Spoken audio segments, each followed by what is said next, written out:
अस्सलाम व्यूअर्स, मैं हूं आपका दोस्त, आपका होस्ट हम अवाम चैनल के साथ हाफिज महर असलम।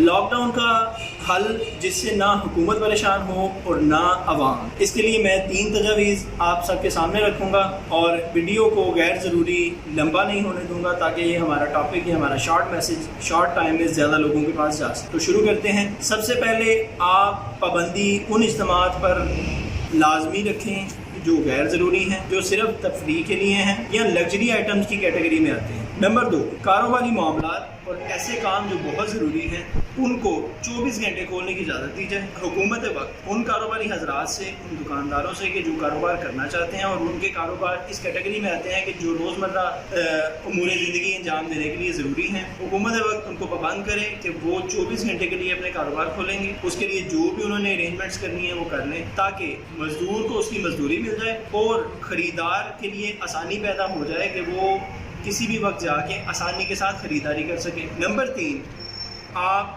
दफ़ा 144 का निफाज करें ताकि 4 या 5 लोगों से ज़ायद लोग किसी भी जगह पर जमा हों तो कानून अपना रास्ता इख्तियार करे।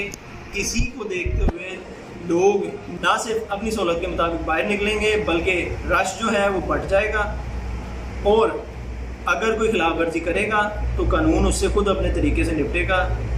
और चौथी और आखिरी चीज़ जो कि मैं इसके बाद अपनी वीडियो को एंड की जानिब ले जाऊंगा कि SOPs पर, समाजी फासले पर, मास्क पर मुकम्मल पाबंदी और सख्ती से अमल दरामद करवाया जाए ताकि कोई भी एतराज़, हिलो हुज्जत और उज़र किसी का भी काबिल कबूल ना हो और जो बंदा भी SOPs पर अमल दरामद करने में नाकाम रहे उसके साथ आनी हाथों से निपटा। इसकी तफसील जो है वो इंशाल्लाह आइंदा वीडियो में बयान करूँगा। अभी के लिए इतना ही। बहुत शुक्रिया। अल्लाह हाफिज़। पाकिस्तान पाइंदाबाद।